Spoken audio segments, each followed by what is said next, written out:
اب رمضان شریف بھی آ رہا ہے، اور آپ کو معلوم ہے ہم نے رمضان میں پڑھائی رکھی ہے، چھٹیاں نہیں رکھی۔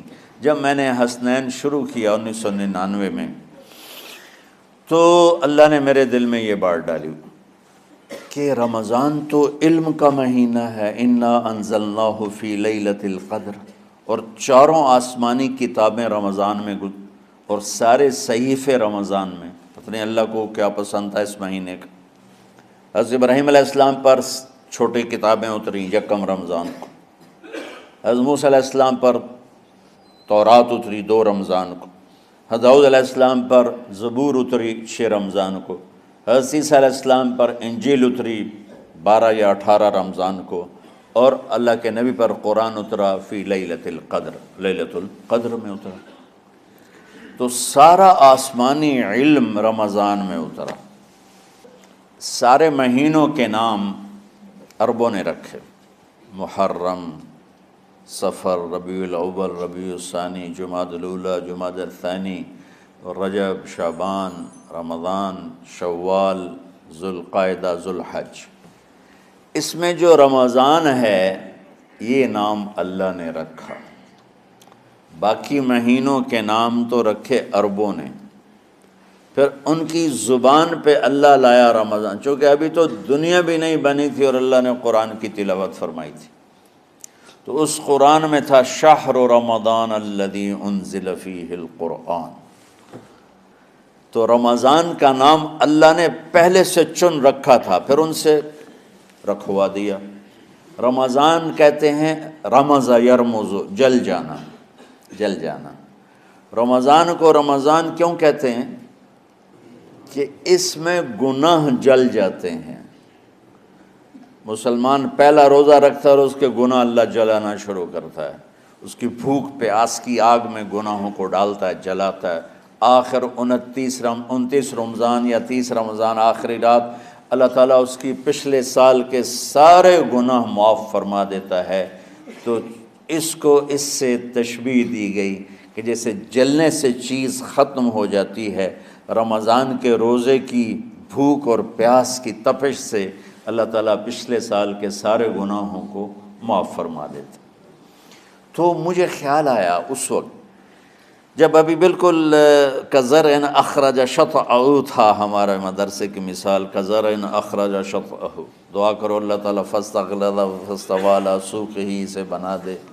امید تو ہے کہ کچھ شکل اللہ نے بنا دی، اللہ اسے پوری دنیا میں پھیلا دے۔ میری تو تمنا ہے کہ ایک ایسی مثبت سوچ کے علماء کے اللہ میرے ذریعے سے تیار کروا دے جو امت کو جوڑنے والے ہوں، توڑنے والے نہ ہوں۔ تو اللہ تعالیٰ آپ کو مثبت بنائے۔ رمضان میں چونکہ سارا علم اترا تو مجھے خیال آیا کہ ہمیں رمضان میں چھٹی کرنا تو ایک ایسی عادت ہے، کوئی سنت تو ہے نہیں، تو مجھے رمضان میں پڑھائی کروانی چاہیے، چاہے تھوڑی ہوگی۔ روزے کی بھوک بھی ستائے گی اور رات کے جاگنے کی وجہ سے نیند بھی ستائے گی، لیکن اس میں ایک لفظ سینکڑوں لفظوں پہ بھاری ہوگا، غیر رمضان۔ تو میں کراچی گیا اور مفتی تقی صاحب دامت برکاتہم سے سب سے پہلے جا کے مشورہ کیا کہ حضرت میں چاہتا ہوں کہ رمضان میں چھٹی نہ ہو، پڑھائی ہو۔ اس وقت رمضان سردیوں میں تھا، تو وہ بڑے خوش ہوئے، کہنے لگے یہ تو بہت اچھی بات۔ وہ تو اتنے بڑے ہاتھی کے پاؤں میں سب کا پاؤں، اتنی بڑی ہستی نے، وہ صرف پاکستان کا سرمایہ نہیں پوری امت کا سرمایہ ہے۔ تو ان کی اس بولنے نے مجھے ہمت دے دی۔ تو پھر میں نے یہاں آ کر تو ہم نے رمضان میں سبق شروع، اس وقت ذرا میری ہمت تھی تو میں رات کو پڑھاتا بھی تھا، بیان بھی کرتا تھا۔ تو ہم نے رمضان میں شروع کی کہ یہ رحمتوں کا مہینہ، ہر چیز کی برکت کا مہینہ، ہر شے کی اللہ کی طرف سے فراوانی اس میں ہے، علم کی بھی، ہدایت کی بھی، رزق کی بھی۔ غریب سے غریب آدمی بھی سموسے بنا کے بیٹھا ہوتا ہے، پکوڑے بنا کے بیٹھا ہوتا ہے، اور دسترخوان پہ ایک کی بجائے 3 چیزیں پڑی ہوتی ہیں۔ چاہے رمضان کے بعد سب کے پیٹ خراب ہوں، ایک باری تک کھانے دی تباہی پھیر دیں۔ روزے کا مقصد ہی فوت ہو جاتا ہے۔ روزہ تو ہوتا ہے بھوک کے لیے، پر وہ اتنا کھاتے ہیں کہ سحری کا کھانا افطاری تک ہضم نہیں ہوتا، اور افطاری کا کھانا سحری تک ہضم نہیں ہوتا، پر نہ تن کا ہی کھاونا ہے۔ کہتا بھوک نہ لگے، بھوک نہ لگے۔ وہ بھوک لگنے کے لیے تو روزہ ہے کہ ایک تو یہ جسم کو صاف کرتا ہے، دوسرا غریبوں کی غربت کا احساس پیدا کرتا ہے کہ جو بھوک تو آج برداشت کرتا ہے، غریب روزانہ یہ بھوک برداشت کرتا ہے۔ تو اللہ کے غریب بندوں کی خدمت کر، ان تک اپنے مال پہنچا، اپنا اللہ نے دیا ہے تو ان کو بھی اس میں شریک کر، قبر میں لے جائے گا۔ تو اللہ تعالیٰ نے میرے دل میں یہ ڈالا تو ہم نے تعلیم رمضان میں شروع کی، کیونکہ قرآن رمضان میں اترا، انجیل رمضان میں اتری، زبور رمضان میں اتری، تورات رمضان میں اتری، تو پھر اللہ نے اس مہینے کا نام خود رکھا شہر رمضان، شہر رمضان۔ اس میں شب قدر رکھی، اس میں رات کی ایک نماز۔ اچھا، پہلی امتوں پہ روزہ فرض تھا افطاری سے افطاری، افطاری سے افطاری، بہت شدید تھا، 24 گھنٹے کا روزہ۔ بس افطاری کے بعد آنکھ لگ جاتی تو روزہ اگلا شروع ہو جاتا تھا۔ تو ہم پر بھی پہلے ایسے ہی روزہ اترا، افطاری سے افطاری۔ تو ابن سرمہ رضی اللہ تعالی عنہ اونٹ چرانے والے تھے، وہ شام کو لوٹے تو بیوی سے پوچھا کوئی افطاری کا سامان ہے؟ انہوں نے کہا ہے تو نہیں، میں کہیں سے لے آتی ہوں۔ وہ گئیں افطاری کا کوئی سامان لینے، ان کو تھوڑی دیر ہو گئی اور ان کی آنکھ لگ گئی، تھکے ہوئے تھے، سورج ڈوب گیا۔ جب وہ آئیں تو ان کا ہائے سرمہ تو ہلاک ہو گیا۔ کہ کیا ہوا؟ کہ اگلا روزہ شروع ہو گیا کیونکہ تیری آنکھ لگ گئی۔ تو انہوں نے کہا چلو کوئی بات نہیں، لیکن ظہر کے وقت بے ہوش ہو گئے۔ ایک روایت میں آتا ہے نماز پڑھنے آئے اور گر گئے، اور ایک میں آتا ہے گھر میں بے ہوش ہوئے۔ تو جو بھی صورتحال تھی اللہ کے نبی کو پتہ چلا۔ کیا ہوا سرمہ کو؟ کہا جی وہ افطاری کر نہیں سکے تو روزہ شروع ہو گیا تو بے ہوش ہو گئے۔ تو اللہ کے نبی رنجیدہ ہوئے، تو اللہ تعالیٰ نے قرآن اتار دیا، چلو میرے محبوب ساری رات کھاؤ حتیٰ یتبین لکم الخیط الابیض من الخیط الاسود من الفجر، کہ میرے محبوب صبح صادق تک آپ کی امت کو اجازت ہے، کھاؤ۔ پہلی امتوں پر افطاری سے افطاری، لیکن ان کی نماز تراویح نہیں تھی۔ تو ہمیں اللہ تعالیٰ نے دیا سحری تک، پوری رات۔ اچھا، ایک صحابی آئے، یا رسول اللہ میں تو مارا گیا۔ آپ نے کہا کیا ہوا؟ کہا میرا روزہ تھا، میں بیوی کے پاس چلا گیا۔ آپ نے کہا تو پھر تو غلام آزاد کر، کفارہ دے۔ کہا جی میں تو خود غریب آدمی ہوں، غلام کہاں سے آزاد کروں، خریدنا پڑے گا۔ آپ نے کہا 60 مسکینوں کو کھانا کھلا۔ کہ میں آپ مسکین ہوں، میں کینوں کھانا کھلاؤں؟ آپ نے فرمایا پھر آخری ہے کہ 60 روزے رکھ، وہ مسلسل رکھنے ہوتے ہیں جو کفارے کے ہوتے ہیں۔ وہ کہنے لگا ایک روزے چاہے کم کیتا ہے، 60 روزے اج میں کی کروں گا؟ تو آپ نے فرمایا اچھا ٹھیک ہے بیٹھ جا، بیٹھ گئے۔ تھوڑی دیر ہوئی تو ایک انصاری صحابی کھجوروں کا ٹوکرا لے کر آئے، یا رسول اللہ یہ صدقے کی کھجوریں ہیں، تقسیم فرما دیں۔ تو آپ نے فرمایا بھائی وہ کدھر ہو؟ کہا جی بیٹھا ہوں۔ آپ نے کہا ادھر آ، یہ کھجوریں لے جا اور 60 گھروں میں تقسیم کر دے۔ سبحان اللہ، اللہ نے اس امت کو لاڈ لڈائے ہیں، یہ اللہ کی لاڈلی امت۔ عجیب واقعہ یہ، کہنے لگا یا رسول اللہ کی قسم مدینے میں مجھ سے غریب کوئی نہیں، آپ ایسا کرو یہ میرا کفارہ مجھے ہی صدقہ کر دو۔ تو آپ اتنا ہنسے کہ یہ آخری دانت نظر آنے لگے۔ بہت کم ایسا ہوتا تھا، فضحک حتی بدت نواجذہ، ایسا ہنسنا آپ کبھی کبھی ہنستے تھے کہ آخری دانت پورا منہ کھل جائے۔ تو آپ اتنا ہنسے کہ آخری دانت تک نظر آنے لگے۔ تو آپ نے کہا اچھا جا لے جا تیرے واسطے، لیکن یہ صرف تیرے لیے اور کسی کے لیے نہیں ہے۔ تو جب ایسی خیانت ہوئی تو اللہ تعالیٰ نے دوسرا حکم بھی اتار دیا، باشروہن، کہ تمہارے لیے بیوی بھی حلال ہے، کھانا بھی حلال ہے جب تک صبح صادق نہیں ہو جاتی۔ لیکن اللہ نے ہمیں ایک نماز عطا فرما دی جس کو ہم آج صلاۃ التراویح کہتے ہیں۔ میرے نبی کے زمانے میں اسے قیام اللیل کہا جاتا تھا۔ تو اللہ نے ہمیں رات کی نماز عطا فرمائی، اور چونکہ یہ ایک مشقت ہے تو میرے نبی نے کہا یہ رات کی نماز کے ہر سجدے پر 1500 نیکی لکھی جاتی، 1500 نیکی لکھی جاتی، اور اللہ تعالیٰ ہر سجدے پر جنت میں ایک محل بناتا ہے جس کے 60,000 سونے چاندی کے دروازے ہوتے، اور ایک درخت اس کے لیے لگاتا ہے جس کے نیچے 100 سال گھوڑا دوڑ سکتا ہے۔ تو رمضان کا اہتمام آپ رجب سے شروع فرما دیتے تھے۔ میرے نبی نے 9 رمضان دیکھے، 9 رمضان اپنی زندگی میں، 9 رمضان۔ 10ویں رمضان سے پہلے آپ اللہ کے پاس تشریف لے گئے۔ آپ کی زندگی میں روزے فرض ہونے سے آپ کی وفات تک 9 رمضان گزرے، اور میں قربان جاؤں اپنے نبی پر، اپنی امت پہ کیسی شفقت تھی۔ آپ سحری کھاتے تھے بالکل آخری وقت، ادھر بلال اذان دے رہا ہے اور ادھر آپ آخری لقمہ کھا رہے ہیں، اور ادھر سورج نیچے ہوا اور آپ کھجور منہ میں۔ ایک آدمی اوپر کھڑا ہوتا تھا مدینے میں تو وہ چھت پہ، گھر کی چھت پہ کھڑا ہوتا تھا، سفر میں ہے تو وہ کسی پہاڑی پہ کھڑا ہوتا تھا۔ جو ہی سورج کا کنارہ نیچے جاتا اب فوراً وہ کہتا یا رسول اللہ قد غربت، تو آپ کھجور منہ میں ڈال لیتے تھے، یا پانی، کبھی پانی سے افطار فرماتے تھے، کبھی کھجور سے افطار فرماتے تھے، کہ میری امت پہ بھوک کا وقت کم سے کم آئے۔ آج کل جو یہ ہمارے افطاری کے اوقات ہیں نا، یہ سورج ڈوبنے کے بھی 2-2.5 منٹ بعد کے ہیں کہ احتیاطاً، ٹھیک ہے چلو احتیاط کر لو کوئی مسئلہ نہیں، لیکن اصل ہے ادھر چونکہ اب سورج ہمیں نظر ہی نہیں آتا ہے، اس طرح ہم گھرے ہوئے ہیں شہروں میں، دیہاتوں میں بھی اب اس طرح کا ماحول ہے کہ وہ نظر نہیں آتا ہے، تو بہتر کہ ادھر سورج غائب ہو ادھر لقمہ منہ میں جائے، لیکن یہ تب ہے جب اب نظر آ رہا ہو۔ اب جب اب یہاں بیٹھے ہو حسنین میں تو یہاں تو کوئی سورج نظر نہیں آئے گا، یہاں تو مینار ہی نظر آئے گا، تو لہٰذا احتیاط ٹھیک۔ ہمارے اہل حدیث بھائی وہ 2 منٹ پہلے ہم سے افطار کرتے ہیں، تو بڑی اچھی بات ہے کہ سورج کے غروب ہونے کا جو اصل وقت ہے اس کے ساتھ ہی افطار کرنا۔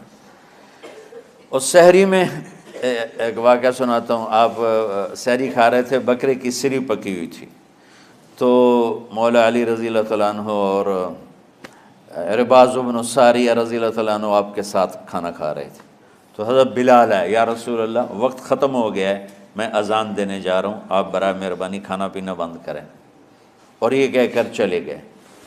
چھت، ایک انصاری عورت تھی، اس کے گھر کی چھت پہ چڑھ کے اذان دیتے تھے، چڑھنے لگے تو پھر واپس آئے کہ دیکھوں اللہ کے نبی نے کھانا چھوڑ دیا یا نہیں، آگے دیکھا تو وہ کھا رہے تھے، انہوں نے کہا یا رسول اللہ واللہ لقد اصبحت، یا رسول اللہ اللہ کی قسم سحری کا وقت ختم ہو گیا، صبح ہو گئی۔ تو آپ نے ہاتھ پیچھے کر لیا، کہہ رہے تیرا بھلا ہو بلال، ابھی وقت باقی تھا، تیرے قسم کھانے پر اللہ نے اس کو پہلے نکال دیا کہ تیری قسم کہیں جھوٹی نہ پڑ جائے۔ تو حضرت علی نے فرمایا کہ اگر بلال قسم نہ کھاتے تو جب تک میرے نبی کھاتے رہتے صبح صادق نہیں ہونی تھی، تو بالکل آخری وقت میں آپ کھاتے تھے تاکہ کم سے کم وقت امت پہ بھوک کا آئے۔ تو اللہ تعالیٰ آپ کے علم میں برکت دے۔ رمضان علم کا مہینہ ہے، سونے کا نہیں ہے، کھانے کا نہیں ہے، سموسے پکوڑے کا نہیں ہے، رمضان علم کا مہینہ، شب قدر اس میں ہے، اللہ کا عرش پہلے آسمانوں پر ہے، سارا دن ساری رات اللہ کے اعلان ہو رہے ہیں، کوئی بخشش چاہنے والا، کوئی معافی چاہنے والا، کوئی رزق چاہنے والا، کوئی ہدایت چاہنے والا، کوئی شفا چاہنے والا، اور فرشتوں کے اعلان ہو رہے ہیں، بھلائی کرنے والے آگے بڑھ، برائی کرنے والے بس کر دے۔ تو جو رحمت رمضان میں، میرے نبی نے فرمایا اگر میری امت کو پتہ چل جائے کہ رمضان کیا ہے تو یہ تمنا کریں گے کہ کاش سارا سال ہی رمضان ہوتا۔ تو بچوں، آپ خوش قسمت ہیں کہ آپ کا جو رمضان ہے وہ علم کی طلب میں ہے۔ اس میں اگر آپ سوئے بھی ہوگے نا تو آپ کو وہ اجر ملے گا جو نفلیں پڑھنے والوں کو بھی نہیں ملے گا۔ ایک شخص آیا کہ یا رسول اللہ، اب دیکھو آپ اللہ کے راستے میں ہو، آپ اللہ کے راستے میں ہو۔ ایک شخص، السلام علیکم ورحمۃ اللہ وبرکاتہ، بسم اللہ الرحمن الرحیم، والصلاة والسلام علی رسولہ الکریم وعلی آلہ واصحابہ اجمعین، اما بعد۔ میرے محترم بھائیوں بہنوں، بچوں بچیوں، بیٹوں بیٹیوں، دوستوں، اللہ نے جتنے مخلوق پیدا کی ہے اس میں صرف انسان کو امتحان کے لیے پیدا کیا ہے۔ خلق الموت والحیات لیبلوکم ایکم احسن عملا۔ ہم نے زندگی اور موت کا نظام چلایا تھا کہ دیکھیں کہ تم میں سب سے اچھا عمل کون کر کے اللہ کے پاس آتا ہے۔ انا جعلنا ما علی الارض زینۃ لہا لنبلوہم ایہم احسن عملا۔ ہم نے زمین کو خوبصورت بنایا تاکہ ہم دیکھیں کہ تم میں اچھا عمل کون کرتا ہے۔ ساری مخلوق انسان کے علاوہ پڑھی لکھی پیدا ہوتی ہے، انسان بالکل جاہل پیدا ہوتا ہے، اس کی اپنی کوئی زبان نہیں ہوتی، یہ جو ماں باپ سے سنتا ہے اس کو سیکھتا ہے اور بولتا ہے۔ پرندے، ان کے نہ ماں مر جائے باپ مر جائے، انڈے سے نکلے گا وہ اپنی زبان بولے گا۔ تو اللہ نے انسان کو امتحان میں ڈالا اور اس کو فہدیناہ النجدین، زندگی کے دو راستے سکھائے۔ ایک ہے فمن شاء فلیکفر اور دوسرا ہے ومن شاء فلیؤمن۔ اللہ نے کہا چاہو تو نافرمان بن کے زندگی گزارو اور چاہو تو فرما بردار بن کے زندگی گزارو۔ انا ہدیناہ السبیل اما شاکرا و اما کفورا۔ ہم نے آپ کو راستہ دکھا دیا ہے، اب چاہو تو نیک بن کے چلو اور چاہو تو نافرمان بن کے چلو۔ پھر اس کا آخر اللہ تعالیٰ نے رکھا ہے ان یوم الفصل کان میقاتا، فیصلے کا دن قیامت مقرر ہو چکا ہے اور اس دن اللہ تعالیٰ فیصلہ فرمائے گا، نافرمانوں کے لیے الگ، فرما برداروں کے لیے الگ۔ نافرمان ناکام ہوں گے اور فرما بردار کامیاب ہوں گے۔ تو اس کے لیے پھر اللہ تعالیٰ نے 1,24,000 نبیوں کو بھیجا۔ سب سے آخر میں جناب رسول اللہ محمد بن عبداللہ صلی اللہ تعالیٰ علیہ وسلم عربی ہاشمی قریشی کو اللہ تعالیٰ نے آخری نبی بنا کر بھیجا۔ اب آپ کے بعد کوئی نبی نہیں۔ اللہ تعالیٰ نے آسمان سے کتابیں اتاری، چھوٹی بھی بڑی بھی، اور سب سے آخری کتاب اللہ تعالیٰ نے قرآن کو اتارا۔ تو یہ ساری کتابیں اور چھوٹی کتابیں یہ رمضان المبارک میں اللہ تعالیٰ نے اتاری۔ اللہ کی کیا حکمت ہے اس میں۔ یکم رمضان کو ابراہیم علیہ السلام پر کچھ چھوٹے چھوٹے کتابیں اتری، 2 رمضان کو موسیٰ علیہ السلام پر تورات اتری، اور 8 رمضان کو داؤد علیہ السلام پر زبور اتری، اور 12 رمضان کو عیسیٰ علیہ السلام پر، یا 18 رمضان کو عیسیٰ علیہ السلام پر انجیل اتری، جس کو آج بائبل کہتے ہیں، اور 21 رمضان کو جس کو لیلۃ القدر کہا جاتا ہے، غار حرا میں آپ پر قرآن اترا۔ لیکن پچھلی کتابوں کے اترنے اور اس کے اترنے میں فرق ہے۔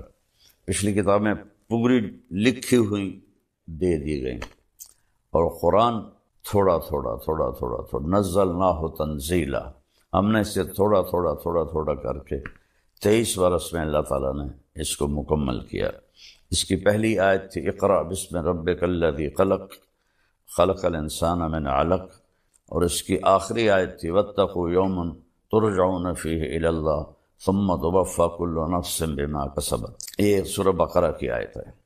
تو اللہ تعالیٰ نے قرآن کو عربی میں، اور جو پچھلی کتابیں تھیں ان کو عبرانی میں، وہ پچھلی کتابیں تبدیل ہو گئیں، ان کے اپنے علماء نے تبدیل کر دیں، اور بائبل کی تو اصل لینگویج ہی نہیں ملتی، اس کی صرف ٹرانسلیشن ملتے ہیں، اور جو تورات ہے وہ بھی مکمل نہیں ہے، تھوڑی بہت اس کو زندہ کیا گیا ہے۔ قرآن ایک ایسی کتاب ہے جس کے بارے میں اللہ نے فرمایا انا نحن نزلنا الذکر وانا لہ لحافظون، ہم نے اسے اتارا ہے اور ہم اس کی حفاظت کریں گے۔ پھر اللہ نے کہا انہ لقول فصل، یہ فیصلہ کن قول ہے۔ پھر اللہ تعالیٰ نے اس کے بارے میں فرمایا لا ریب فیہ، اس میں کوئی شک نہیں ہے۔ پھر اللہ تعالیٰ نے فرمایا وَتَمَّتْ كَلِمَةُ رَبِّكَ صِدْقًا وَعَدْلًا لَا مُبَدِّلَ لِكَلِمَاتِهِ وَهُوَ السَّمِيعُ الْعَلِيمُ، اللہ تعالیٰ نے، تیرے رب نے اپنے کلام کو مکمل کر دیا ہر طرح سے، سچائی بھی کے ساتھ بھی اور عدل کے ساتھ بھی۔ اب دنیا کی کوئی طاقت اس کو بدل نہیں سکتی۔ دوسری جگہ فرمایا تفصیل الکتاب لا ریب فیہ، اس میں تفصیل سے تمہیں زندگی سمجھا دی گئی ہے اور اس میں کوئی شک نہیں۔ پھر ایک جگہ اللہ تعالیٰ نے فرمایا لا تبدیل لکلمات اللہ، یہ قرآن نہ تو خود بدلتا ہے، لا مبدل، نہ کوئی اسے بدل سکتا ہے، یہ محفوظ ہے، جیسے ہمارے نبی پر اترا ویسے ہی اسی طرح یہ محفوظ ہے۔ عربوں کے مختلف لہجے تھے تو اس لحاظ سے اس میں بعض الفاظ دوسرے جگہ دوسری جو لہجہ ہے اس کی وجہ سے الگ ہے، لیکن ان میں معنی میں کوئی فرق نہیں۔ ارأیت الذی یکذب بالدین، میں افریقہ گیا، وہاں پڑھتے ہیں ارأیت الذی یکذب بالدین، ہم پڑھتے ہیں حمالۃ الحطب، وہ پڑھتے ہیں حمالۃ الحطب۔ اس طرح کے معنی میں کوئی فرق نہیں، ادائیگی میں فرق ہے عرب کے لہجے کی وجہ سے۔ یہ وہ کتاب ہے جس کا دعویٰ ہے ذالک الکتاب لا ریب فیہ، یہ وہ کتاب ہے جس میں کوئی شک نہیں۔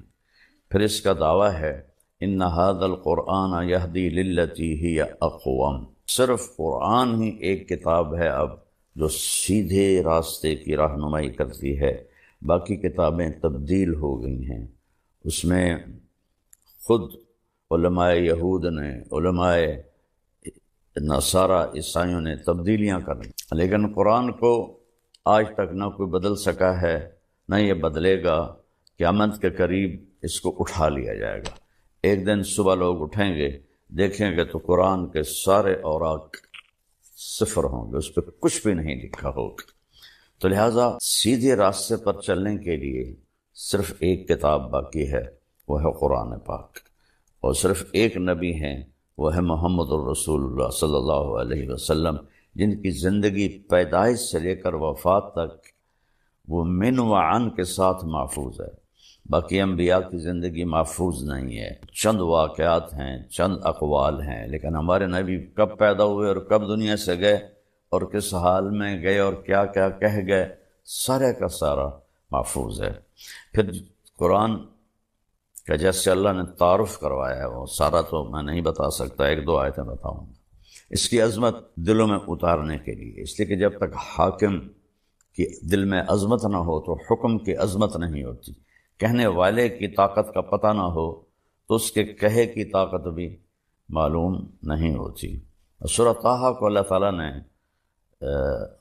شروع کیا ہے تو اس میں اللہ نے بتایا کہ یہ کس کا کلام ہے، تنزیل ممن خلق الارض والسماوات العلا، اللہ اکبر، یہ اس ہستی کا کلام ہے جس نے زمین کو بنایا اور آسمانوں کو بلند کیا۔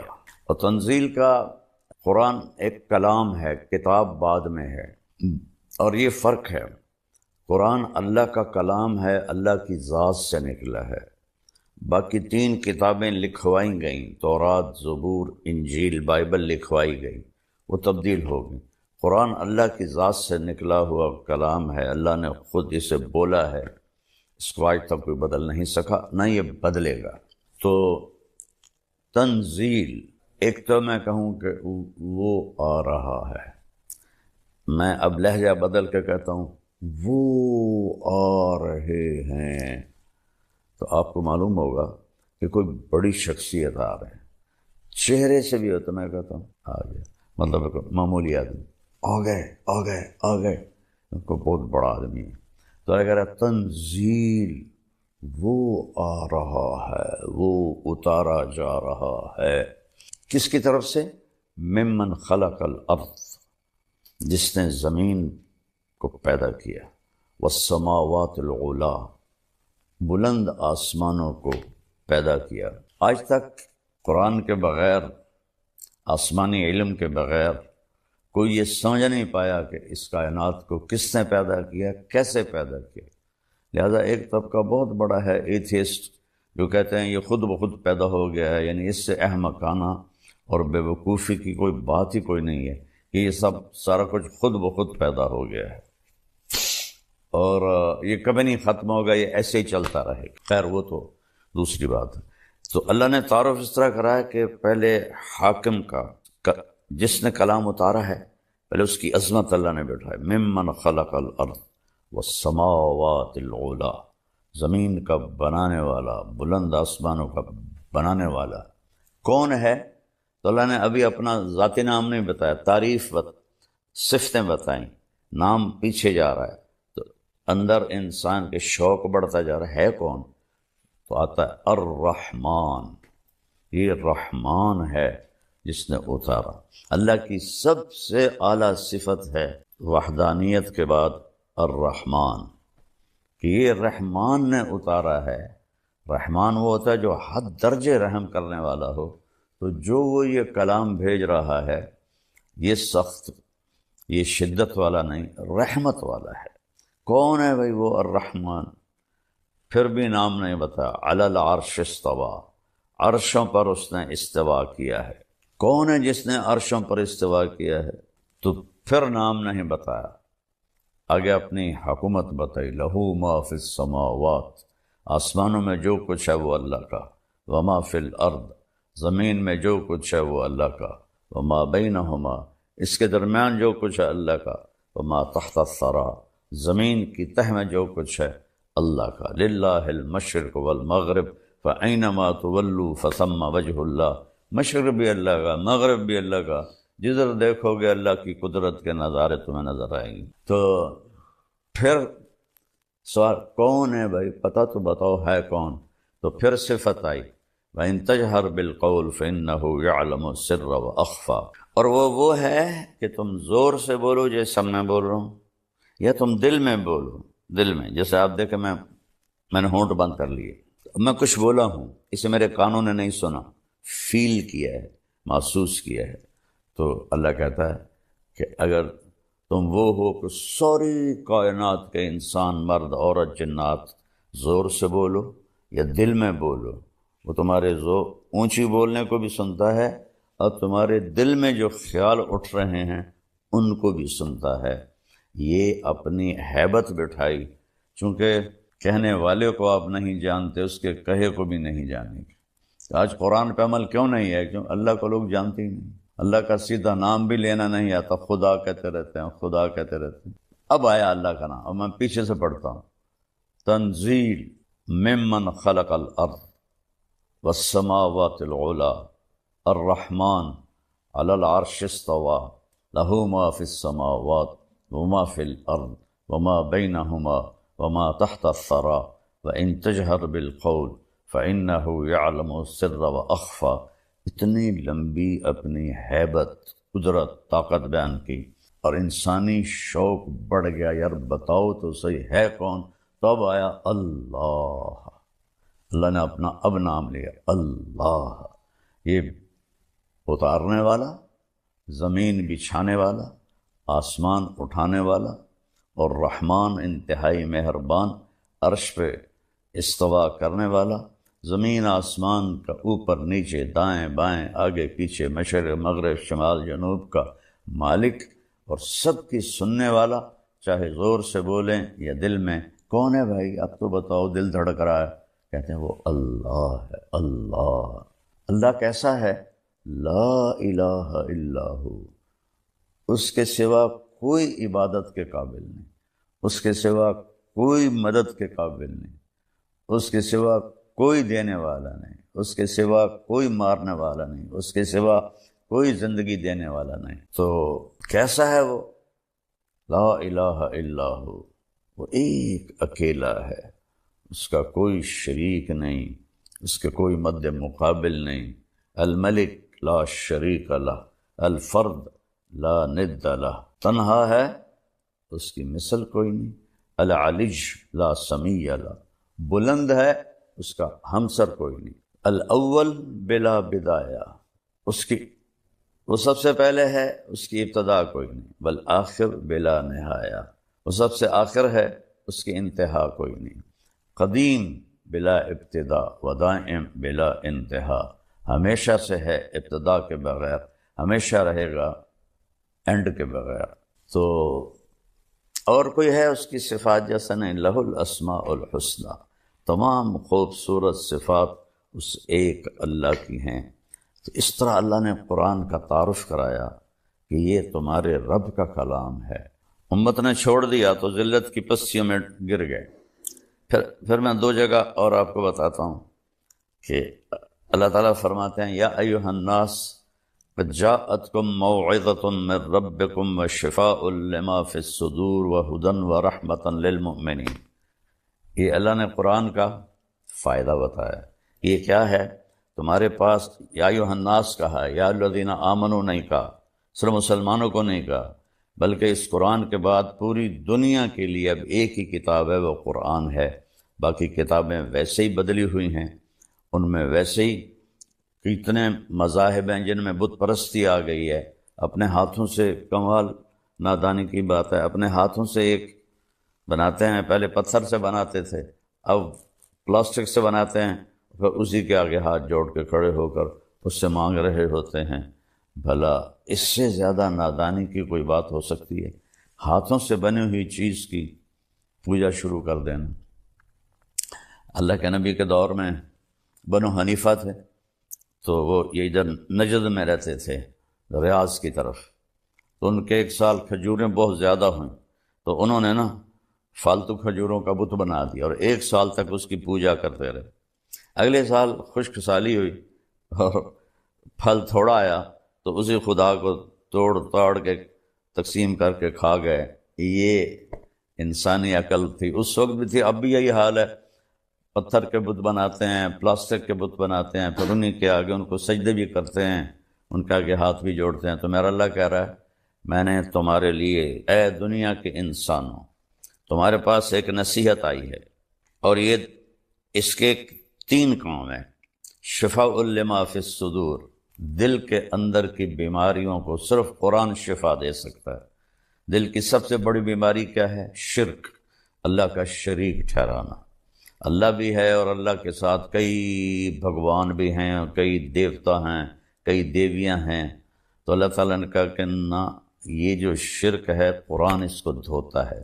پھر دل میں حسد ہے، بغض ہے، نفرت ہے، اور دل میں بدماشی ہے، نافرمانی ہے، اور حرص ہے، لالچ ہے۔ اتنی لمبی لائن ہے انسان کے اندر کہ ان بیماریوں کو صرف قرآن دھو سکتا ہے اور کوئی چیز نہیں دھو سکتی۔ اور جو ایمان لائیں گے ان کے لیے ہدن ہے، صحیح راستہ دکھائے گا، ورحمتاً، اور رحمت ہے۔ جو قرآن کی زندگی پہ عمل کرے گا اس پر اللہ کی رحمتیں برستی رہیں گی۔ اور پھر اللہ تعالیٰ نے دوسری جگہ فرمایا اللہ نزل احسن الحدیث، اللہ تعالیٰ نے جتنے بھی کلام آسمان سے اتارے ہیں ان میں سب سے خوبصورت قرآن ہے، احسن الحدیث۔ مثانیہ، اس کے مضمون بار بار دہرائے جاتے ہیں تاکہ دل میں اتریں۔ تقشعر منہ جلود الذین یخشون ربہم، جب اس قرآن کو سنا جاتا ہے تو جو اللہ سے ڈرنے والے ہیں ان کے رونگٹے کھڑے ہو جاتے ہیں۔ وَتَلِينُ جُلُودُهُمْ وَقُلُوبُهُمْ إِلَى اللَّهِ، اور ان کے دل نرم ہو جاتے ہیں اور وہ اللہ کی طرف مائل ہو جاتے ہیں۔ تو میرے عزیزو، قرآن اور رمضان ان کا آپس میں بہت جوڑ ہے۔ تو میری آپ سب سے گزارش ہے، اللہ نے ہمیں قیام اللیل دیا۔ تراویح کا نام تو بعد میں پڑا ہے، اصل نام قیام اللیل ہے، رات کی نماز۔ تو اس میں یہ اس پر یوٹیوب پر لڑائی ہو رہی، 8 نہیں ہیں، 20 ہیں، 20 نہیں ہیں، 8 ہیں۔ بھائیو، پوری امت نے سینکڑوں سال 20 رکعت پڑھی ہیں، اور امت کا جو عمل ہوتا ہے صدیوں کے ساتھ، وہ بہت بڑی دلیل اور حجت ہوتا ہے۔ ہاں، 8 کی روایت بھی موجود ہے، میرے نبی نے 8 ہی پڑھائیں، اور ابوبکر کے زمانے میں 8 ہی پڑھی جاتی تھی، حضرت عمر کے ابتدائی دور میں 8 ہی پڑھی جاتی تھی، پھر انہوں نے سب کو جمع کیا۔ موطا امام مالک کی روایت ہے کہ آپ نے ابی بن کعب اور تمیم داری سے فرمایا کہ 20 تراویح پہ لوگوں کو جمع کرو، تو اس سے سب صحابہ نے قبول کیا۔ کسی نے نہیں کہا یہ تو بدعت ہے، پہلے تو 8 پڑھی جاتی تھی، چونکہ یہ نوافل ہیں، نفل زیادہ پڑھو نفل تھوڑے پڑھو، اس میں کوئی بدعت کی بات نہیں ہے۔ بلکہ خلافت راشدہ کے دور میں 20 چلتی تھیں، بعد میں 20 چلیں۔ پھر تراویح کا نام کیسے پڑا اس کا کہ مکے والے 4 تراویح پڑھتے تھے اور پھر ایک طواف کرتے تھے۔ ترویح اس کو کہتے ہیں، ترویح ہے، آرام کرتے تھے، ذرا پاؤں کھول لیتے تھے اور طواف کر لیتے، پھر 4 تراویح پڑھتے تھے، پھر ایک طواف کرتے تھے، یہ دوسرا ترویح ہے۔ پھر 4 تراویح پڑھتے تھے، پھر طواف کرتے تھے، یہ تیسرا ترویح ہے۔ پھر 4 تراویح پڑھتے تھے، پھر ایک طواف کرتے تھے، پھر 4 تراویح پڑھتے تھے، پھر ایک طواف کرتے تھے، تو 5 طواف ہو جاتے تھے ان کے۔ یہاں سے اس کا نام تراویح پڑا۔ تو اہل مدینہ جو تھے امام مالک کے دور میں، اہل مدینہ انہوں نے جب دیکھا کہ وہاں تو 20 تراویح پڑھی جاتی ہیں، وہاں تو 5 طواف ہوتے ہیں، تو بھائی ہم کیا کریں طواف کے مقابلے میں؟ وہ 40 تراویح پڑھتے رہے۔ تو اس میں لڑنے والی تو مجھے بالکل حماقت ہی نظر آتی ہے۔ 8 پڑھ لے وہ بھی ٹھیک ہے، 20 پڑھ لے وہ بھی ٹھیک ہے، لیکن یقیناً 20 پڑھنے والے کا اجر زیادہ ہے۔ قیام اللیل کی جو نماز ہے، یہ اس کے ہر سجدے پر 1500 نیکی لکھی جاتی ہے۔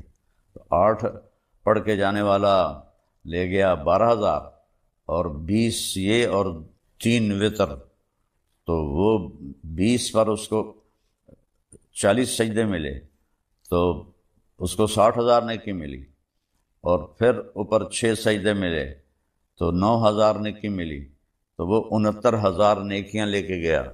تو اب آپ خود فیصلہ فرما لیں کہ یہ لڑنے کی چیز کوئی نہیں ہے، یہ اجر کی چیز ہے۔ اس کو زندگی سال میں ایک دفعہ تو آتا ہے، 20 پڑھا کریں، اللہ راضی ہوگا، اللہ کا نبی خوش ہوگا۔ اور اس کی سب سے بڑی جو بندگی ہے وہ تو روزہ ہے، اور روزے کے بعد سب سے بڑی بندگی قرآن کی تلاوت۔ میرے نبی جبریل آتے تھے، ان کے ساتھ پورا مہینہ قرآن کا دور فرماتے تھے۔ اور آپ نے 9 رمضان دیکھے، 9، 2 ہجری میں فرض ہوا اور 11 ہجری آپ کا انتقال ہو گیا۔ 11 ہجری کا رمضان آپ نے نہیں دیکھا، تو محرم میں 11 ہجری شروع ہوئی اور ربیع الاول میں آپ کا انتقال ہو گیا۔ تو جس سال آپ کا انتقال ہوا اس سال آپ نے جبریل کے ساتھ 2 دفعہ قرآن کا تکرار کیا۔ پہلے جبریل پڑھتے تھے، پھر آپ پڑھتے تھے، پھر جبریل پڑھتے تھے، پھر آپ پڑھتے تھے۔ تو جس سال آپ دنیا سے گئے اس سال 2 دفعہ قرآن کو ختم کیا گیا۔ اور میرے نبی کا فرمان ہے، اذا التبست علیکم الامور کقطع اللیل المظلم فعلیکم بالقرآن، جب اندھیری رات کی طرح فتنے چھا جائیں تو قرآن کو مضبوطی سے پکڑ لو۔ فإنہ ماحل مصدق وشافع مشفع، یہ جس کے بارے میں جھگڑا کرے گا اللہ وہ اس کا جھگڑا بھی مانے گا، جس کی سفارش کرے گا اللہ اس کی سفارش بھی قبول کرے گا۔ من جعلہ امامہ قادہ الی الجنہ، جو قرآن کو آگے رکھ کر زندگی گزارے گا، یعنی اس کے تابع ہو کر، تو یہ قرآن اسے جنت میں لے جائے گا۔ من جعلہ خلفہ ساقہ الی النار، جو اسے پیچھے رکھے گا اسے قرآن دھکا دے کے جہنم میں ڈال دے گا۔ تو جتنے یہ بیٹھے ہوئے ہیں یوٹیوب پر اور دین کو بیان کر رہے ہیں، وہ دین نہیں بیان کر رہے، وہ تو لڑائیاں کر رہے ہیں۔ کوئی رفع یدین پہ جھگڑے کر رہا ہے، کوئی 8-20 پہ جھگڑے کر رہا ہے، کوئی کسی چیز پہ جھگڑے کر رہا ہے، کوئی صحابہ کی جنگوں پہ جھگڑے کر رہا ہے۔ وہ میرے بھائیوں، اللہ تعالیٰ نے جن چیزوں کے بارے میں ہم سے سوال کرنا ہے وہ لوگوں کو بتاؤ کن چیزوں میں پھنسا دیا ہے جن کا آخرت میں آپ سے سوال نہیں۔ تلک امۃ قد خلت لہا ما کسبت ولکم ما کسبتم ولا تسألون عما کانوا یعملون، وہ لوگ چلے گئے، جو کیا وہ ان کا اجر، جو غلط کیا وہ ان کا گناہ۔ تم سے تھوڑے پوچھا جائے گا، قبر میں کیا پوچھا جائے گا؟ من رب، تیرا رب کون ہے؟ لوگوں کو بتاؤ کہ رب کون ہے۔ ما دینک، تیرا دین کیا ہے؟ وہ اسلام ہے۔ لوگوں کو بتاؤ اسلام کیا ہے۔ میرے نبی نے کیا بتایا کہ اسلام 5 چیزیں ہیں: کلمہ، نماز، روزہ، حج، زکوٰۃ۔ یہ ابتدا ہے، اور انتہا کیا ہے؟ بنی الاسلام علی 5، اور انتہا کیا ہے؟ انما بعثت لاتمم مکارم الاخلاق، میں تمہارے اخلاق کو مکمل کرنے آیا ہوں۔ اور جتنے یہ یوٹیوب پر، میں تو بہت کم سنتا ہوں جو کہ میرے سر میں درد رہتا ہے، لیکن تھوڑا بہت جب کبھی سنتا ہوں تو اتنے اخلاق سے گری ہوئی گفتگو ہوتی ہے، اتنی اخلاق سے گری ہوئی گفتگو ہوتی ہے کہ رونا آتا ہے۔ لگتا ہے ان لوگوں نے کبھی سیرت پڑھی کوئی نہیں، کہ میرے نبی کس طرح، کیسے انہوں نے لوگوں کے ساتھ معاملہ کیا اخلاق کا۔ اور پھر ما تقول فی ھذا الرجل، یہ ہستی کون ہے؟ جناب رسول اللہ۔ تو اپنے نبی کی زندگی بتاؤ۔ تو یہ سوال ہیں جو ہم سے پوچھے جائیں گے۔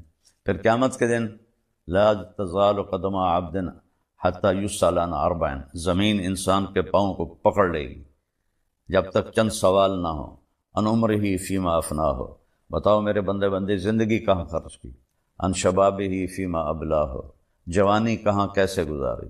ان علمہ ما عمل بہ، علم کے بارے میں پوچھا جائے گا کیا عمل کیا؟ ان مالہ من این اکتسب وفیما انفق، پیسہ کہاں سے کمایا، کہاں خرچ کیا؟ یہ سوال ہیں۔ یہ لوگوں کے اندر ان کو ابھارو، کن چیزوں پہ لڑ رہے ہو۔ پھر ایک دوسرے پر اعتراض ہوتا ہے تو وہ اس کا جواب دیتا ہے، پھر وہ اس کا جواب دیتا ہے، وہ اس کا جواب دیتا ہے۔ کیا تم اس لیے بیٹھے ہو کہ لوگوں کو کی زندگی برباد کرو، ان کا وقت ضائع کرو؟ تو میری آج کی گفتگو صرف قرآن کی عظمت پر تھی کہ قرآن کو ہم اپنی زندگی کا راہبر بنائیں اور اس کی تلاوت کریں، اس کا ترجمہ پڑھیں اور اپنے اللہ سے مانگیں۔ اگر آپ قرآن کا صحیح ترجمہ پڑھ لیں تو آپ سامنے بیٹھنے والے کو پکڑ سکتے ہیں کہ کیا بول رہے ہو۔ تو میری گزارش ہے تراویح کا اہتمام کریں، لوگوں کو سحری کھلائیں، لوگوں کو افطاری کروائیں، تو اللہ تعالیٰ خوش ہوگا ماشاءاللہ۔ ایک آدمی کو ایک گھونٹ لسی پلا دو تو اس کے روزے کا پورا اجر آپ کو بھی ملے گا اور اس کو بھی ملے گا۔ تو بہت لوگ ہیں ماشاءاللہ دسترخوان چلاتے ہیں، اللہ ان کو بہت جزائے خیر دے۔ کئی ہمارے بھائی بہن ہیں جن کے دسترخوان حرمین میں چلتے ہیں، اللہ نے اس کی بہت اعلیٰ جزا عطا فرمائے۔ تو قرآن کے ساتھ دل لگائیں۔ میری آج کی رمضان کی سب سے بڑی تیاری کیا ہے کہ اپنے دلوں کو صاف کر لو پہلے سے۔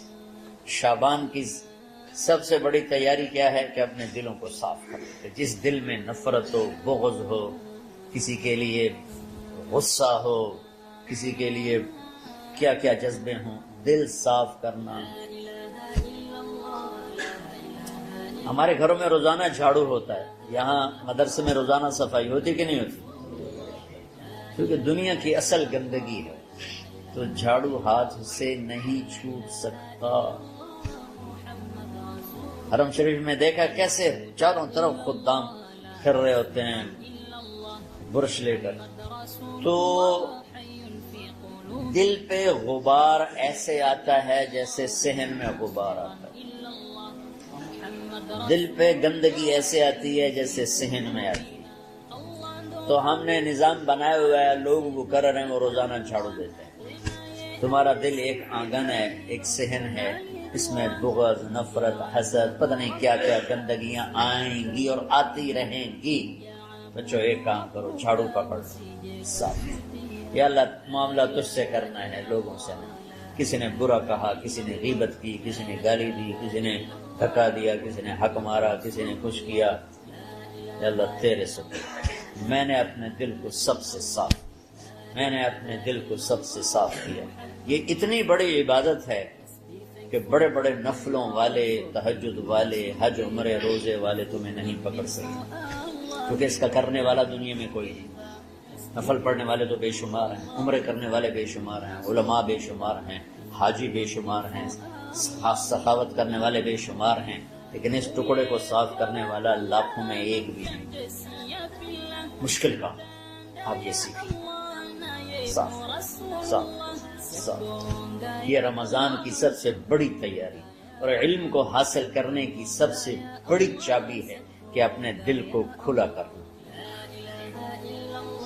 کوئی چیز خالی ہوگی تو کچھ آئے گا۔ جس دل میں بغض بھرا ہو، نفرت بھری ہو، حسد بھرا ہو، کینہ بھرا ہو، اس میں خاک آئے، اس میں تو علم کی ایک کرن بھی نہیں آئے۔ زبان سے چاہے جتنے مرضی موتی بکھیرے، دل اس کا اندھا ہوگا۔ لا تعمل الابصار ولكن تعمل القلوب التي في الصدور۔ یہ آنکھوں سے اندھے نہیں، دل سے اندھے ہیں۔ تو بچوں اپنے دل کو صاف کرنا سیکھو۔ تو بچوں دنیا میں جنتی بننا ہے اور علم اللہ سے لینا ہے تو اسے صاف کرو۔ سب کی نفرت سے صاف۔ اس نے مجھے یہ کیوں کہا، اس نے مجھے یوں کیوں دیکھا، اس نے میرے بارے میں یوں کیوں کہا، اس نے میرے بارے میں یہ کیوں لکھا۔ جس کی تعریف ہوتی میری کتنی برائی ہوتی، اس نے تعریف تو نہیں، بھرا پڑا سوشل میڈیا مجھے گالیاں۔ اللہ کے فضل سے میرے دل میں ایک ذرہ کے برابر کبھی کوئی منفی جذبہ نہیں آیا تو میں دھو کے صاف کر دیتا ہوں۔ یا اللہ میں نے اپنے دل کو صاف کیا، میرا معاملہ تیرے ساتھ ہے، کس کے ساتھ؟ تو ساری امت سے کہتا ہوں رمضان کا استقبال کرو، دلوں کو صاف کر کے، نفرتوں کو مٹا کے، مذہبی نفرت، دنیاوی نفرت، رشتوں کی نفرت، بول چال کی نفرت، سیاست کی نفرت، لین دین کی نفرت، ان سب سے اپنے دل کو صاف کرو تاکہ رمضان میں اللہ نے علم اتارا، اللہ تعالیٰ آپ کو علم عطا فرمائے، اور باقی لوگ جو عام دنیا میں زندگی گزار رہے ہیں ان کے دلوں میں اللہ رمضان کا نور اتارے اور اپنے اور ہدایت کا نور اتارے۔ یہ سب سے بڑی تیاری ہے۔ اور آپ میں جو حفاظ ہیں وہ ترتیب بناؤ، آپ کے اعزازے بنائیں گے، آپ الگ الگ اپنا یہاں ٹولیوں میں بٹ کے، جیسے ماشاءاللہ پہلے ہوتا تھا، اپنا قرآن سناؤ، 10 دن میں سناؤ، ہفتے میں سناؤ، 20 دن میں سناؤ، 3 دن میں سناؤ، تمہاری مرضی ہے، لیکن یہاں فضا بنے، چاروں طرف قرآن پڑھا جا رہا ہو۔ پہلے ہر کمرے میں ماشاءاللہ قرآن، میں تو خود آیا کرتا تھا رات کو، تو ہر کمرے سے قرآن کی آواز آ رہی ہوتی، تو اوپر جاتا تو چھت پر کتنی ماشاءاللہ چھوٹی چھوٹی جماعتیں بنی ہوتی تھی، ہر طرف سے قرآن گونج رہا ہوتا تھا، تو ایسے صرف دیکھ کر ہی ایمان تازہ ہو جاتا۔ تو جو آپ میں حفاظ ہیں وہ غافل نہ ہونا کہ نو جی میرے کو اب یاد نہیں ہے، بھول گئے تو الگ بات ہے، کوئی کچا پکا ہے تو اس کے لیے تیاری کر کے سناؤ، کسی اچھے حافظ کو ساتھ لے کر، کچھ وہ سنا کوئی یہ سنا، اس طرح کر کے۔ کوئی ضروری نہیں تراویح میں ہی ختم ہو، نفلوں میں اسے کر لو، لیکن حفاظ کوشش کرو کہ قرآن زبان سے ادا ہو جائے۔ رمضان میں جو قرآن سناتا رہتا ہے اسے ساری زندگی قرآن یاد ہے، اور کسی سے گلہ ہے، غصہ ہے، ناراضگی ہے، کسی سے بولتے نہیں ہو۔ ابھی سے شعبان آ چکا ہے، آپ شعبان سے رمضان کی تیاری شروع فرما دیتے ہیں، تو اس کی تیاری کیا ہے؟ دلوں کو صاف کرو، معاف کرو، معافی مانگو، تمہارا قصور نہیں پھر بھی معافی مانگ لو، دلوں کو صاف کرو، اور اللہ سے سخاوت مانگو کہ اللہ کو سخی بھی پسند ہے اور صاف دل والا بھی پسند ہے۔ تو انشاءاللہ اگر اس طرح آپ کی تعلیمی سرگرمیاں بھی رہیں اور رمضان کا روزہ بھی ہوا اور دل صاف بھی ہوا تو انشاءاللہ اللہ آپ کے دل کو ایمان اور علم کے نور سے بھر دے گا۔ سارے بچے اس کی نیت کرتے ہیں۔ اللهم لك الحمد كما أنت أهله وصل على محمد كما أنت أهله وفعل بنا ما أنت أهله إنك أهل التقوى وأهل المغفرة ربنا آتنا في الدنيا حسنة وفي الآخرة حسنة وقنا عذاب النار ربنا اصرف عنا عذاب جهنم إن عذابها كان غراما ربنا ما خلقت هذا باطلا سبحانك فقنا عذاب النار وقنا عذاب النار اللهم إنا نعوذ بك من سخطك والنار ومن آخر من شكله أزواج اللهم اجعل لنا لسان صدق في الآخرين وجعلنا من ورثة جنة النعيم اللهم إنا نسألك الجنة وما قرب إليها من قول أو عمل ونعوذ بك من النار وما قرب إليها من قول أو عمل اللهم إنا نسألك علما نافعا ورزقا واسعا وشفاء من كل داء اللهم نور قلوبنا بالإسلام ونور قلوبنا بالإيمان ونور قلوبنا بالقرآن ونور قلوبنا بنورك وبنور حبيبك ووفقنا لما تحب وترضى من النية والقول والفعل والعمل والهدى إنك على كل شيء قدير. اللهم آت قلوبنا تقواها وزكها أنت خير من زكاها أنت وليها ومولاها. اے زمین آسمان کے شہنشاہ، روزہ جسے زوال نہیں، جو ہر ذوق سے پاک ہے، ہر کمی سے پاک ہے، ہر عیب سے پاک ہے. ہم تیرے ضعیف بندے، کمزور بندے، عیب دار بندے، گناہوں میں ڈوبے ہوئے بندے اور مختلف عوارض کا شکار تیرے بندے تیری بارگاہ میں جھولی پھیلاتے ہیں، ہاتھ پھیلاتے ہیں. تو واحد شہنشاہ ہے جس سے مانگو تو خوش ہوتا ہے، نہ مانگو تو ناراض ہوتا ہے. دنیا کے جتنے بادشاہ آئے یا ہیں یا آئیں گے، ان سے مانگا جائے تو وہ ناراض ہوتے ہیں، نہ مانگا جائے تو وہ خوش ہوتے ہیں. تو عجب شہنشاہ ہے میرے مولا، میں تیرے قربان جاؤں میرے مولا. میرا روما روما تجھ پر، تیرے حبیب پر قربان میرے مولا، کہ تو وہ بادشاہ ہے کہ تجھ سے نہ مانگا جائے تو تو ناراض ہو جاتا ہے، تجھ سے مانگا جائے تو خوش ہوتا ہے. ہمارا چہرہ تو نہیں ہے کچھ مانگنے کا، ہمارے ہاتھ تو نہیں ہے پھیلانے کے، ہماری جھولی تو نہیں ہے پھیلانے کے قابل، کہ ہمارا وجود بھی گناہوں سے گندا ہے. ہماری آنکھیں، ہمارے کان، ہمارا دماغ، ہمارے دل، ہمارے ہاتھ، ہمارے جسم کا ایک ایک بال میرے رب غفلت میں، گناہوں میں جکڑا ہوا ہے. ہماری جھولی میں چھید ہیں، ہماری جھولی داغدار ہے. لیکن میرے مولا جائیں کہاں؟ تیری سوا کوئی جگہ ہے تو بتا دے، تیری سوا کوئی اور ہے تو بتا دے. زمین و آسمان میں تو ہی ہے. وہ الذی فی السماء الہ وفی الارض الہ. زمینوں میں تیرا راج، آسمانوں میں تیرا راج. للہ المشرق والمغرب فینما تولوا فثم وجہ اللہ. میرے رب ہر طرف تیری قدرت کے جلوے، ہر طرف تیری طاقت کے آثار، ہر طرف تیری میرے مولا نشانیاں. سنریہم آیاتنا فی الآفاق وفی انفسہم حتی یتبین لہم انہ الحق. میرے مولا ذرہ ذرہ تیری ذات پر دلالت کرتا ہے. ایک حقیر سی چونٹی بھی بتاتی ہے کہ تو ہے. صرف ہمالیہ پہاڑ نہیں بتاتا کہ تو ہے، صرف زمین آسمان سور و چاند ستارے نہیں بتاتے کہ تو ہے. تیری عزت کی قسم یہ چھوٹا سا مچھر بھی بتاتا ہے کہ اس کا بنانے والا کوئی بہت بڑا طاقتور ہے. اور ایک چونٹی چلتے ہوئے بتاتی ہے کہ اس کا بنانے والا کوئی بہت بڑا طاقتور ہے. میرے آقا یہ سب بچے تیرے علم کی طلب میں آئے ہیں، اور یا اللہ یہ سب تیرے راستے میں ہیں. یا اللہ انی اتوسل بہم الیک، انی اتوسل بہم الیک، انی اتوسل بہم الیک. یا اللہ ان بچوں کی قربانی، ان کی طلب علم، ان کی راتوں کا اٹھنا، اس سے طفیل یا اللہ تو ہمارے سینوں کو علم کے لیے کھول دے. مجھے بھی اپنے خزانوں سے علم عطا فرما، ان بچوں کو، ان کے استادوں کو علم عطا فرما، اور علم نافع عطا فرما، علم شر سے حفاظت فرما. انہیں پوری امت کے لیے ہدایت کا ذریعہ بنا، پوری انسانیت کے لیے ہدایت کا ذریعہ بنا میرے مولا. اور پوری امت کی حفاظت فرما، اور ہمارے دیس کی حفاظت فرما. یا اللہ یہ دیس دشمنوں میں گھرا ہوا ہے، چاروں طرف سے یلغار ہے، اندر بھی باہر بھی، اور تیرے سوا کوئی حفیظ نہیں.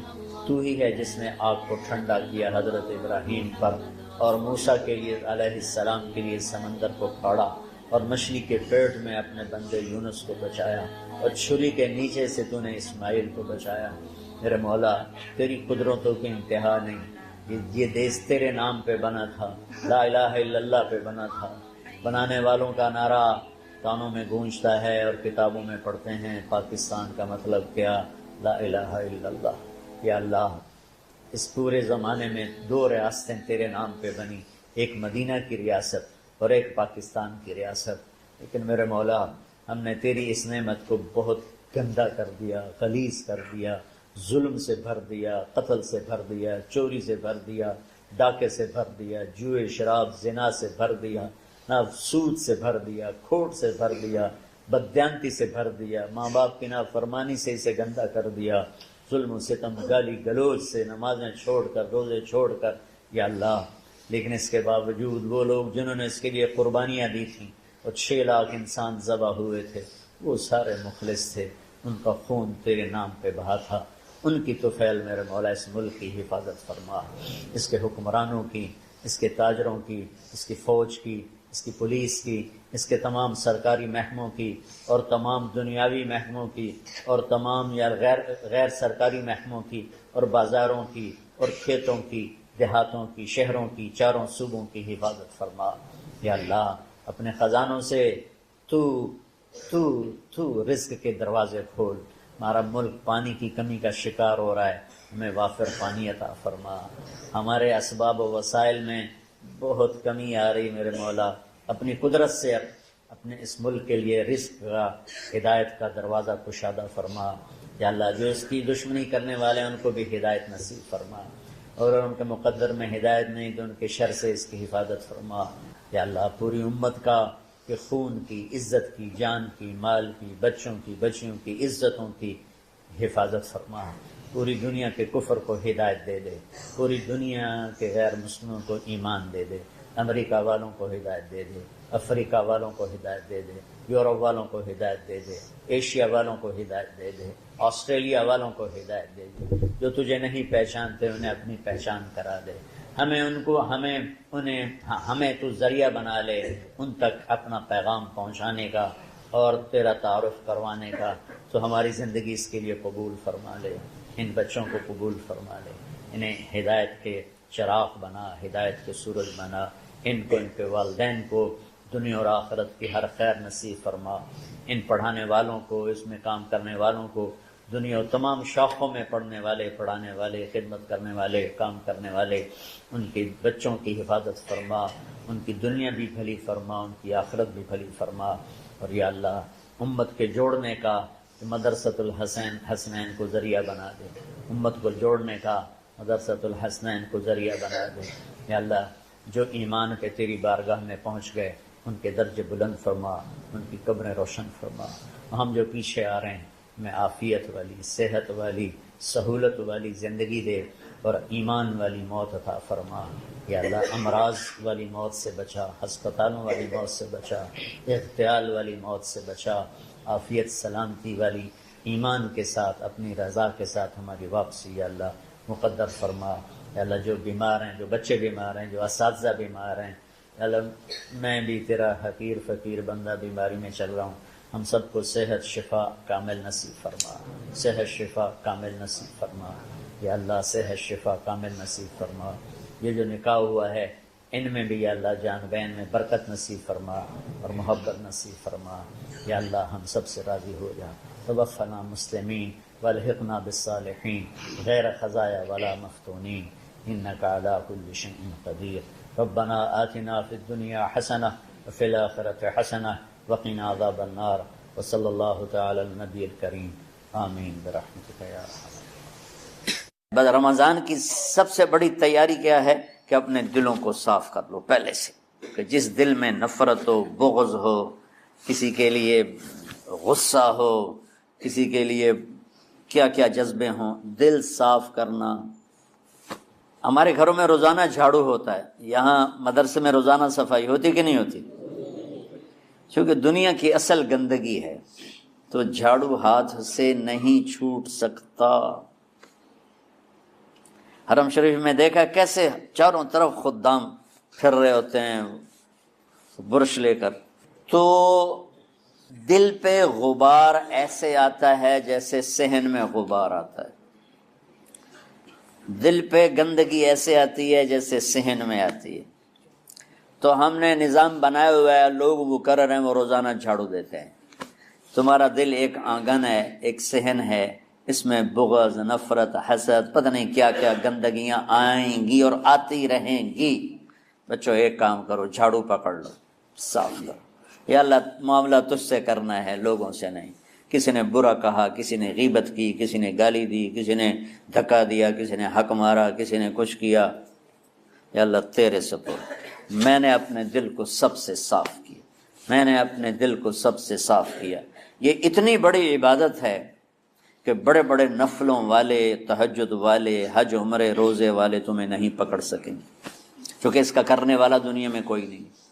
نفل پڑھنے والے تو بے شمار ہیں، عمرے کرنے والے بے شمار ہیں، علماء بے شمار ہیں، حاجی بے شمار ہیں، سخاوت کرنے والے بے شمار ہیں، لیکن اس ٹکڑے کو صاف کرنے والا لاکھوں میں ایک بھی نہیں ہے۔ مشکل کام ہے، آپ یہ سیکھ لیں، صاف کرو، صاف کرو، صاف کرو۔ یہ رمضان کی سب سے بڑی تیاری اور علم کو حاصل کرنے کی سب سے بڑی چابی ہے کہ اپنے دل کو کھلا کر لو۔ کوئی چیز خالی ہوگی تو کچھ آئے گا۔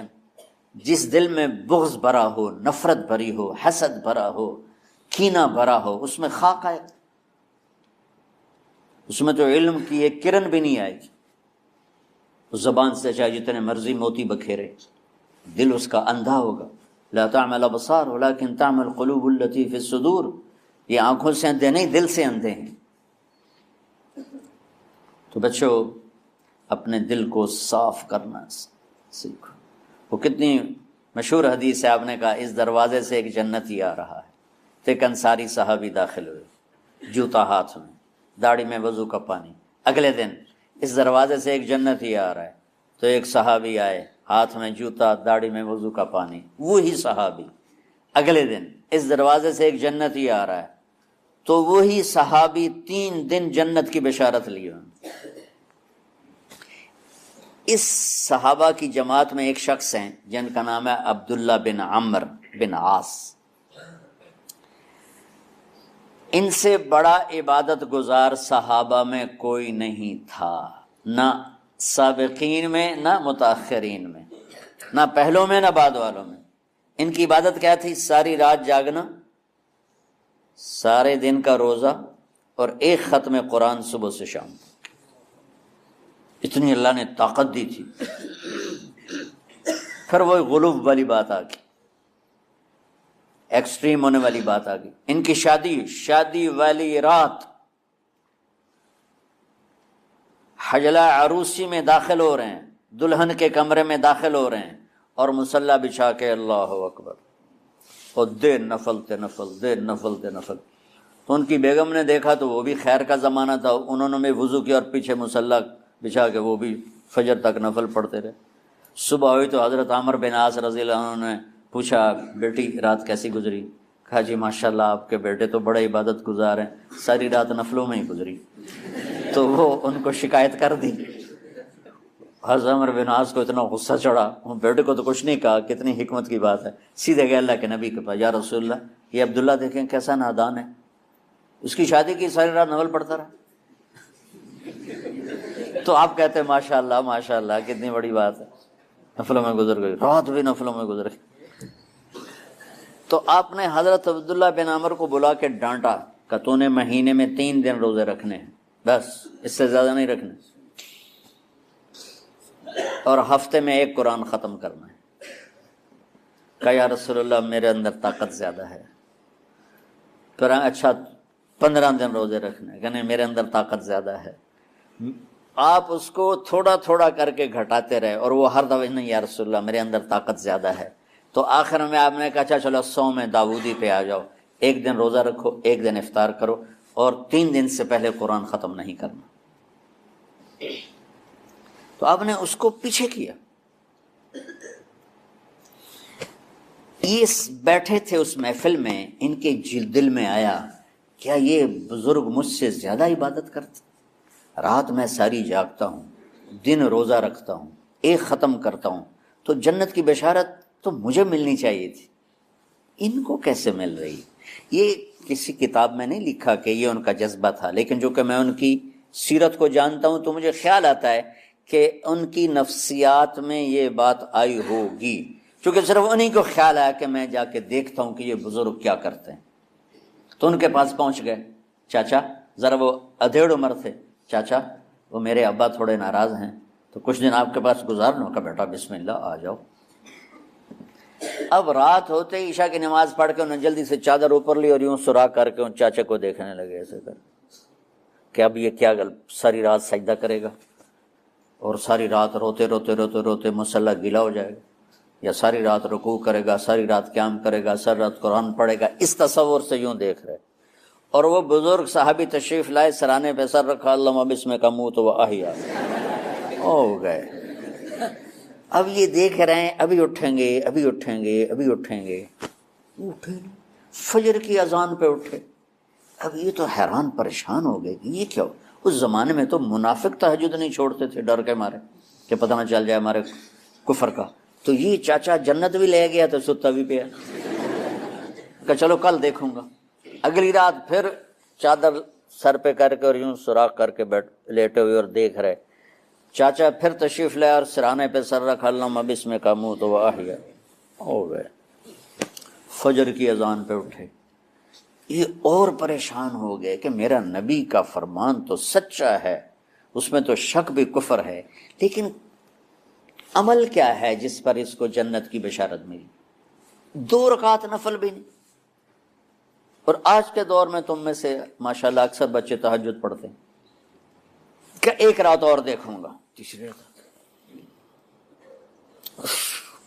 اللہم بسمک اموت و احیا، ہو گئی ساری رات. تو تیسری رات پھٹ پڑے عبداللہ بن عمر، کہنے لگے چاچا میری ابا سے کوئی لڑائی نہیں تھی، 3 دن میں تیرے بارے میں سنتا رہا، جنتی جنتی جنتی. میں دیکھنے آیا تھا کہ آپ کیا کرتے ہیں. آپ تو کچھ بھی نہیں کرتے ہو، ساری رات سوتے رہتے، آپ کیا کرتے ہو؟ میں نے کہا بیٹا یہی ہے جو تم نے دیکھا ہے. اب ان کو سمجھ میں نہیں آ رہا کہ یہ جوڑ کیسے بیٹھا ہوں، ادھر جنت کی بشارت، ادھر ساری رات خراٹے.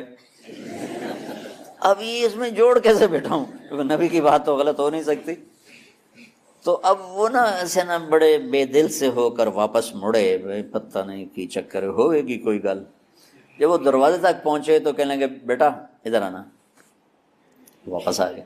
کہا میں تمہیں اصل راز کی بات بتاتا ہوں. کہا کیا ہے کیا ہے؟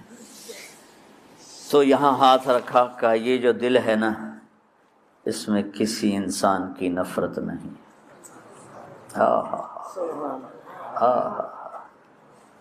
اور جب اللہ کسی کو رزق دیتا ہے، عزت دیتا ہے، مجھے کبھی حسد نہیں ہوا، مجھے خوشی ہوتی. تو عبداللہ بن عمر نے کہنا تھا ہاں یہ بات ہے. نہیں، انہوں نے کہا ہاذا ہوا، اچھل کے کہنے لگے ہاذا ہوا، ہاں ہاں ہاں ہاں یہی ہے یہی ہے یہی ہے. پھر کہنے لگے چاچا پر یہ میرے بس کا نہیں ہے، کون کرے گا یہ؟ اتنے بڑے آدمی ہو کر کہہ رہے ہیں کہ یہ میرے بس کا نہیں. تو بچوں، دنیا میں جنتی بننا ہے اور علم اللہ سے لینا ہے تو اسے صاف کر دو سب کی نفرت سے. سب اس نے مجھے یہ کیوں کہا، اس نے مجھے یوں کیوں دیکھا، اس نے میرے بارے میں یوں کیوں کہا، اس نے میرے بارے میں یہ کیوں لکھا. جس کی تعریف ہوتی میری کتنی برائی ہوتی. صرف تعریف تو نہیں ہوتی، بھرا پڑا سوشل میڈیا مجھے گالیاں دیں. اللہ کے فضل سے میرے دل میں ایک ذرے کے برابر کبھی کوئی منفی جذبہ نہیں آیا. آئے تو میں دھو کے صاف کر دیتا ہوں. یا اللہ میں نے اپنے دل کو صاف کیا، میرا معاملہ تیرے ساتھ ہے، کسی کے ساتھ نہیں. یہی آپ رمضان کی سب سے بڑی تیاری، علم کے حاصل کرنے کا سب سے بڑا ہتھیار آپ کو یہ نہیں ہے کہ تمہیں کتابیں یاد ہو جائیں، تمہیں اشعار یاد ہو جائیں. تو ساری امت سے کہتا ہوں رمضان کا استقبال کرو دلوں کو صاف کر کے، نفرتوں کو مٹا کے. مذہبی نفرت، دنیاوی نفرت، رشتوں کی نفرت، بول چال کی نفرت، سیاست کی نفرت، لین دین کی نفرت، ان سب سے اپنے دل کو صاف کرو تاکہ رمضان میں اللہ نے علم اتارا، اللہ تعالیٰ آپ کو علم عطا فرمائے. اور باقی لوگ جو عام دنیا میں زندگی گزار رہے ہیں ان کے دلوں میں اللہ رمضان کا نور اتارے اور ہدایت کا نور اتارے. یہ سب سے بڑی تیاری ہے اس کی. اور کسی سے گلہ ہے، غصہ ہے، ناراضگی ہے، کسی سے بولتے نہیں ہو. ابھی سے شعبان آ چکا ہے، آپ شعبان سے رمضان کی تیاری شروع فرما دیتے تھے. تو اس کی تیاری کیا ہے؟ وہ دلوں کو صاف کرو، معاف کرو، معافی مانگو. تمہارا قصور نہیں پھر بھی معافی مانگ لو، دلوں کو صاف کرو. اور اللہ سے سخاوت مانگو کہ اللہ کو سخی بھی پسند ہے اور صاف دل والا بھی پسند ہے.